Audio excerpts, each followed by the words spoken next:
Hello, everyone. Welcome back to the N.y.a show. I would just want to start this off saying, everyone, please be careful as you move through your day, through your weekend. There's been a lot of death. This last week had to cover so much death, and it just seemed like it's gonna always be a topic. Everybody stay safe, and if you're on the other side of that, stay dangerous because at the end of the day, I just want everybody to be protected and move through here as swiftly as we can.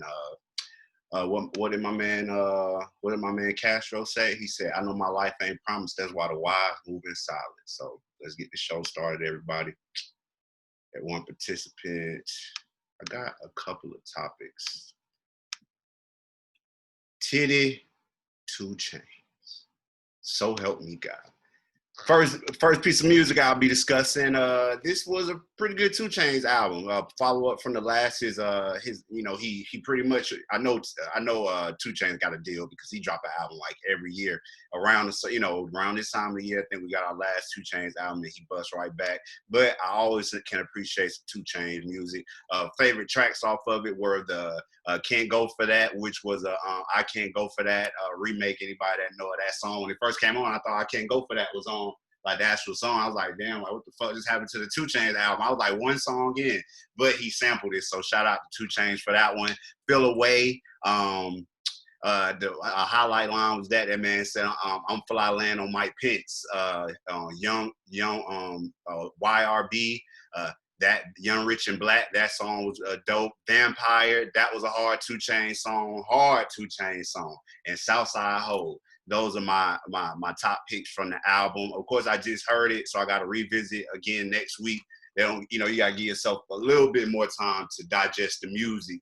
I can't give a honest review, and it's been so quick. But I can say from first listen that it seems better than his previous album.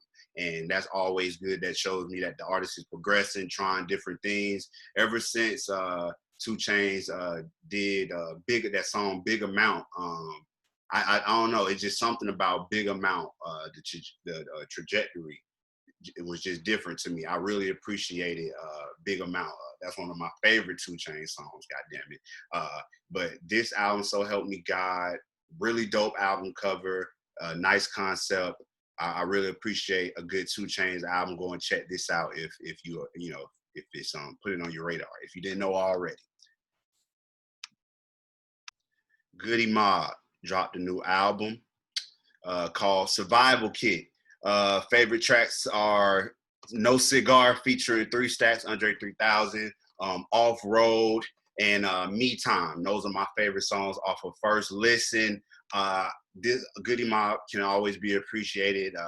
It wasn't my generation, but people from the previous generation, just as I will put people on to different artists and projects from my era, that and people of importance, Goody Mob, that's what they stand for me. So I definitely want everybody to check out the new Goody Mob album. I checked out the Pluto and Baby Pluto, Future and Lil Uzi. This is my favorite one since 2 Chainz.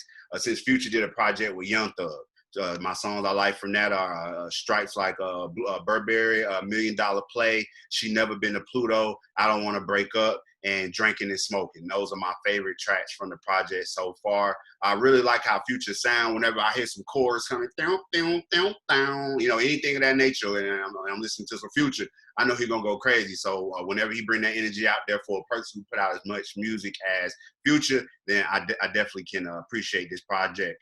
Lil Uzi Vert, same thing. He put out like 2 albums this year. So he's gonna put out like 2 more, and he done. But rappers lie all the time. But these are my 3 music picks. Just giving y'all just quick hits on what I checked out and what I had time to check out. Y'all get in the comments and let me know how you feel about these projects.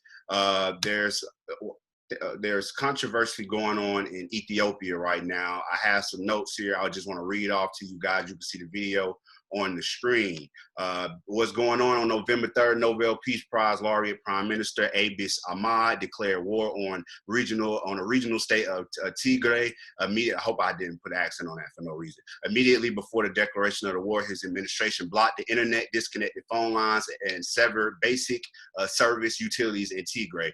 On November 6th, Abiy Ahmed made an announcement warning civilians that he will continue to launch airstrikes throughout the region. He announced this a 6-month state of emergency, which given the federal government power to suspend both political and civil rights. This event occurred on the same day as the U.S. election, which the international community was focused on. Many Tigrayans outside of Tigray have been displaced from their homes, are currently being subjugated to ethnic profiling, and denied their right to get on flights out of the state. This is something I had to bring awareness to, y'all. It seems like I can't go a week without reporting something going on in this country. And then in the places that you got people that look just like me and you ruling, I got to report some mess going on over on their side. So this is me bringing awareness to what's going on. I read off some quick hits that I think will bring you some understanding. Of course, I got links. You can see the video I'm going to now. Y'all go to my Instagrams. I got all additional information there, ways for you to donate and actually, bring more awareness to it, to your friends and people that follow you. So that's what I'm about, bringing awareness, because a lot of times people tell me, hey, I had no idea that shit was going on until I took a look and seen what you were talking about on your show. So I definitely want to always be informative to people out there. So definitely follow up on this story. I want to report and say rest in peace to Jerry Rawlings, coup leader who ruled Ghana for 20 years. He dies at 73. He had a very interesting story. I will end it off just reading down this article, some things about this man, Jerry Rawlings, who as a young military officer orchestrated 2 coups to seize control of the government in Ghana and then led the African country for 20 years, guiding it through a period of relative stability with the idiosyncratic blend of aristocrat rule and democratic reform. Died November 12th at a hospital in the capital city of Accra. He was 73. You guys should do more reading into this article. Rest in peace to Jerry Rawlings. In addition to that, I got to mention this situation right here, because I'm unsure of what really went on with Bert Belasco. He was found dead at 38.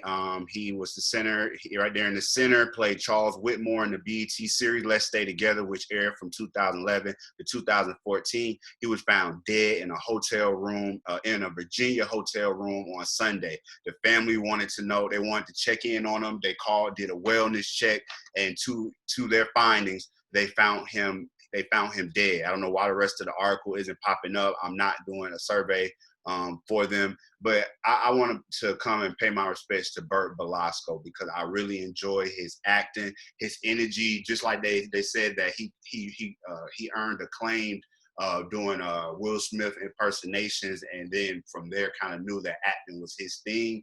Definitely from watching the show, he brought an energy that made me take a moment. Whenever somebody you watching TV and somebody makes you stop, new show, never seen it before, and just pay attention, that's the impact that his presence brought when he came on screen. So I definitely want to give a rest in peace to him and his family, everyone that loves and cares about him.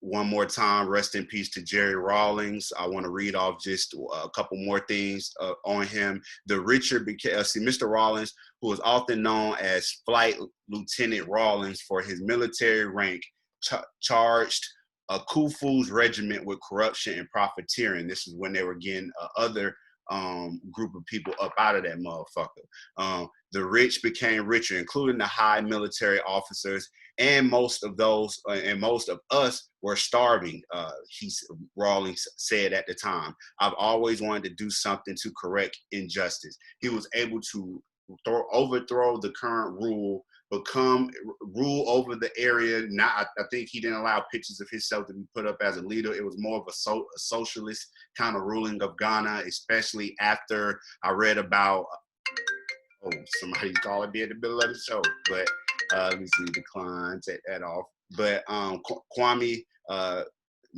Krugma. I hope I'm saying it right. I know I butcher names. But Ghana was in a different place after he was overthrown by a military coup in 1966, but come along right back again with Rawlings in like 1979, came with other coups in this region. So Ghana has been a place of many coups, overthrowing who was in power because they're not ruling correctly. And I just want to say rest in peace to this man, all your contributions. It's the N.y.a show. Thank y'all for rocking with me for another week. Be blessed.